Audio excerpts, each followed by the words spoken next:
सभी को नमस्कार। एसके क्लासेस के यूट्यूब चैनल में आप सभी का स्वागत है। आज मैं आपको सांख्यिकी क्लास को आगे बढ़ाऊंगा जो मैंने पिछली क्लास में पढ़ाया हुआ था, जो कि बीएड और बीटीसी के सेमेस्टर और ईयर में लगा हुआ है। तो बच्चों आज उसको आगे बढ़ाएं, क्योंकि इसके बाद हमारी जो क्लास होगी मीन मॉड मीडियन की होगी या केंद्रीय प्रवृत्ति की मापों की होगी, तो उसमें हमें श्रेणियों के प्रकार की आवश्यकता पड़ेगी। इसलिए पहले मैं आपको क्लासिफिकेशन, टेबुलेशन और श्रेणियों के प्रकार आज की क्लास में पढ़ाऊंगा। तो चलिए आप देखते हैं। सबसे पहले देखिए क्लासिफिकेशन को या वर्गीकरण को। वर्गीकरण है क्या? देखिए आपके सामने लिखा भी हुआ है, मैंने लिख दिया है। वर्गीकरण क्या है? एकत्रित आंकड़ों को उनकी विभिन्न विशेषताओं और गुणों के आधार पर अलग अलग वर्गों में बांटना वर्गीकरण है। अर्थात मैं कुछ फल लाया, देखिए मैं फल लाया, फल में सभी प्रकार के फल हैं, आम है, अमरूद है, अनार हैं, सेब हैं, सभी प्रकार के हैं। हमने क्या किया कि आम अलग पेटी में रखे, अमरूद अलग रखे, सेब अलग रखे। तो इस प्रकार से इनको अलग अलग करना ये वर्गीकरण कहलाता है। एक होते हैं अवर्गीकृत आंकड़े। अवर्गीकृत आंकड़ों का क्या मतलब होता है? हम जिस रूप में आंकड़ों को कलेक्ट करते हैं, उठाते हैं, उसी रूप में जब आंकड़े रखे रहते हैं तो वह अवर्गीकृत आंकड़े कहलाते हैं।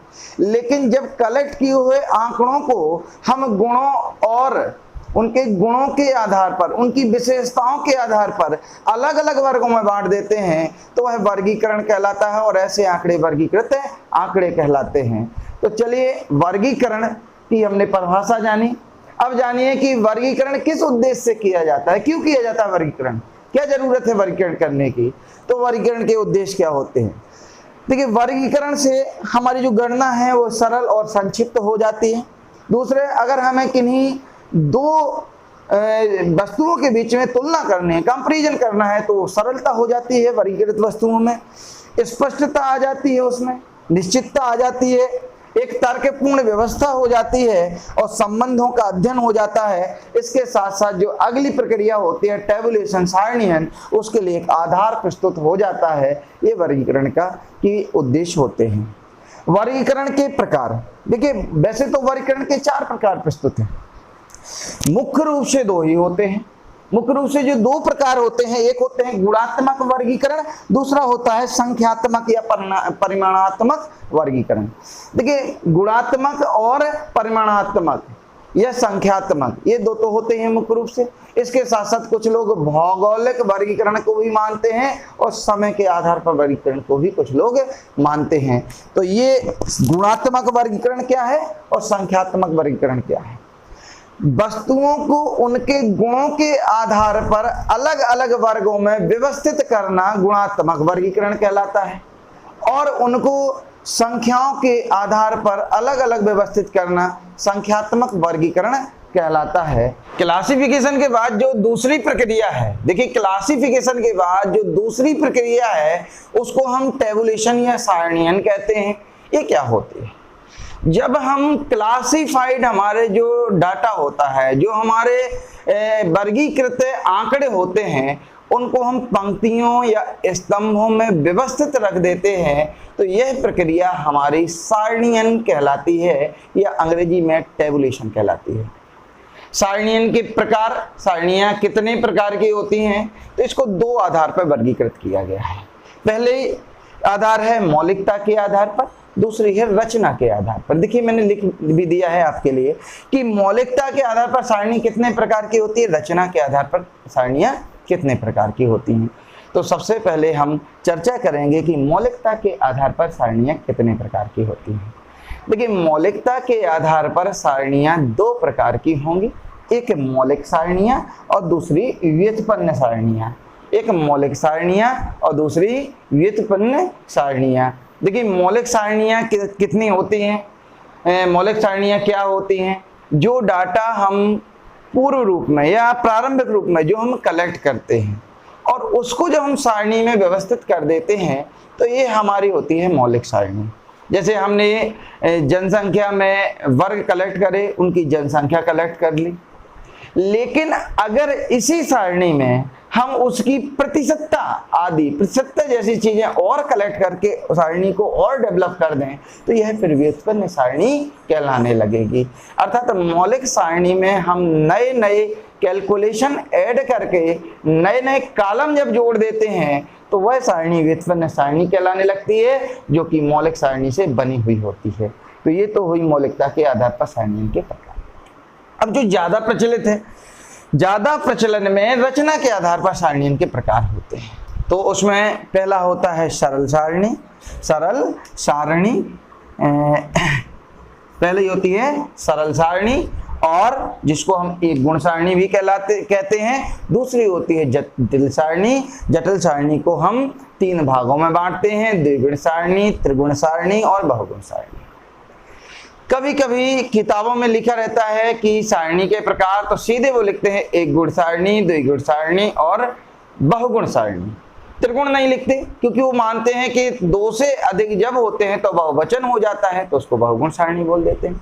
ये भी प्रचलन में है, एक गुण सारणी, द्विगुण सारणी और बहुगुण सारणी। कभी कभी ऐसा लिखा मिलेगा एक गुण सारणी, द्विगुण सारणी, त्रिगुण सारणी और बहुगुण सारणी।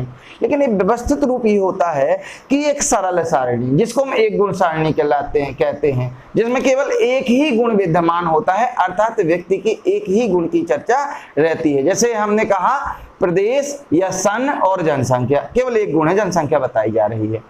जब यही बात जटिल सारणियों में जाएंगे तो उन्होंने कहा सन और जनसंख्या, जनसंख्या में 2 कॉलम महिला और पुरुष, चूंकि 2 गुण बताया जा रहा है, जनसंख्या साथ साथ उसका लिंग बताया जा रहा है, जेंडर बताया जा रहा है, इसलिए द्विगुण सारणी हो गई। अब उसी में देखिए फिर हम और आगे बढ़े, अभी महिला पुरुष तो है ही, साथ में हमने उसमें और कॉलम करे शिक्षित अशिक्षित, 3 गुण बताए जाने लगे, त्रिगुण सारणी हो गई। इसके अलावा हमने और कॉलम करे और वर्गवार विभाजित कर दिया, सामान्य, एससी, ओबीसी, तो ये हमारा क्या हो जाएगा, ये हमारे 3 से अधिक गुण इसमें विद्यमान हो जाएंगे, इसलिए हम उसे बहुगुण सारणी कहेंगे। आप लोग इसका स्क्रीनशॉट भी ले सकते हैं। देखिए मैं अलग हटे जाता हूं तो लिखा हुआ है, इसका आप स्क्रीनशॉट ले लीजिए और फिर मैं आगे आपको पढ़ा रहा हूं कि श्रेणियां कितने प्रकार की होती है। अब हम शुरू करेंगे कि श्रेणियां कितने प्रकार की होती हैं, श्रेणियों की कैसी कैसी व्यवस्थाएं होती हैं। ऐसा इसलिए क्योंकि इनकी हमें सबसे ज्यादा आवश्यकता पड़ने वाली है। जब हम मीन मॉड मीडियन हल करेंगे तो अलग अलग श्रेणियों के लिए इन्हें निकालने के तरीके अलग अलग होते हैं। तो बच्चों में ये जानना बहुत जरूरी होता है कि कौन सी श्रेणी किस नाम से पहचानी जाती है और इसके गुणधर्म क्या होते हैं। तो सबसे पहले बात करते हैं हम व्यक्तिगत श्रेणी, जिसको अंग्रेजी में हम इंडिविजुअल सीरीज कहते हैं। इंडिविजुअल सीरीज की विशेषता क्या होती है कि इसमें जो आंकड़े होते हैं वो फुटकर होते हैं, ऐसे ही इकट्ठे पड़े होते हैं। जैसे उन्होंने कहा 5, 7, 11, 15, इस प्रकार की इन आंकड़ों को हम व्यक्तिगत श्रेणी की श्रेणी में रखेंगे या इनको हम इंडिविजुअल सीरीज कहते हैं। इसके निकालने के अलग ढंग होते हैं, आगे हम इसको पढ़ेंगे टॉपिक के अंदर। दूसरी बात आती है हमारी असतत श्रेणी। असतत श्रेणी क्या होती है? असतत श्रेणी को हम बारंबारता वितरण या आवृत्ति वितरण या बारंबारता बंटन में शामिल करते हैं।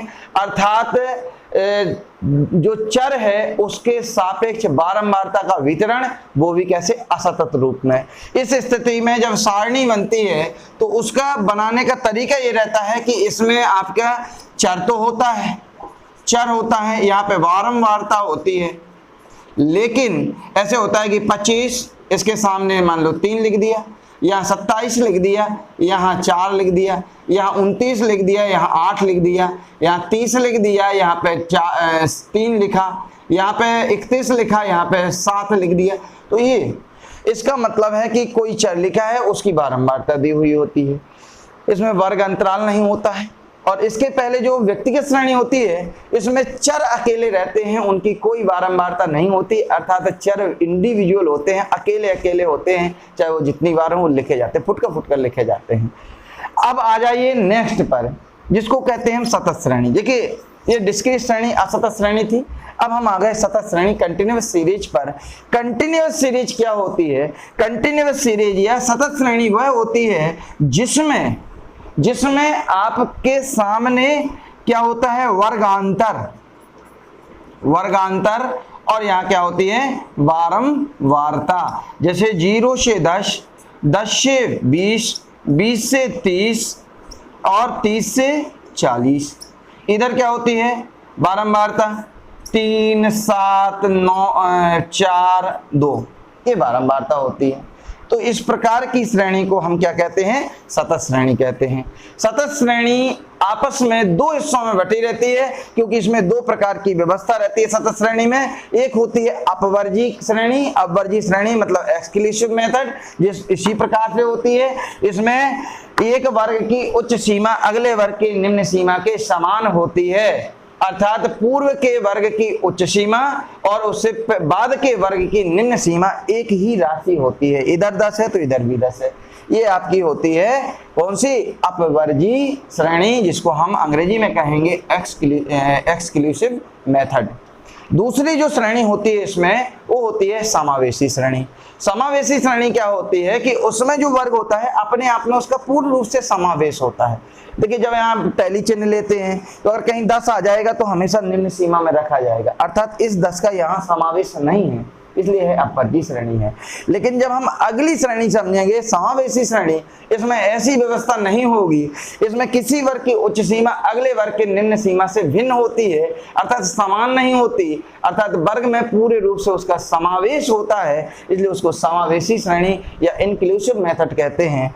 जैसे मैं इसको अगर समावेशी श्रेणी में बदलूंगा, इस श्रेणी इस सीरीज को, तो ऐसे लिखूंगा 0 से 10, मैंने यहाँ लिख दिया, मान लो 0 से लिख दो या 1 से लिख दो, जहां से भी है। तो यहाँ जो मेथड वैल्यू आएगी वो आएगी 11 से 20, इधर 21 से 30, इधर 31 से 40, बाकी चीजें वैसे ही रहती हैं। फर्क ये हो जाता है कि अगर 10 है तो इधर ही गिनती हो जाएगी 11 और 20 की यहाँ होगी, 11 से 20 तक की सभी संख्याओं की गिनती यहाँ होगी, अर्थात इसमें क्या है, समावेश है पूरी तरह से संख्याओं का है। जबकि अपवर्जी में क्या होता है कि यहाँ भी 10 होता है, यहाँ भी 10 होता है, इसलिए जब अगर 10 आता है तो हमेशा वह पहले जो आगे की सीमा में आता है, निम्न सीमा में जहाँ 10 आया हुआ है उसको वहां काउंट किया जाता है, अर्थात उसमें पूरी तरह से समावेश संख्याओं का नहीं होता, इसलिए वह अपवर्जी श्रेणी है और दूसरी समावेशी श्रेणी है। अपवर्जी समावेशी अच्छे से समझ लीजिए, क्योंकि इसकी जरूरत हमें मीन मोड मीडियन में बहुत अच्छे से पढ़ने वाली है। तो बच्चों अगली वीडियो में हम लोग फिर मिलेंगे। धन्यवाद देखने के लिए।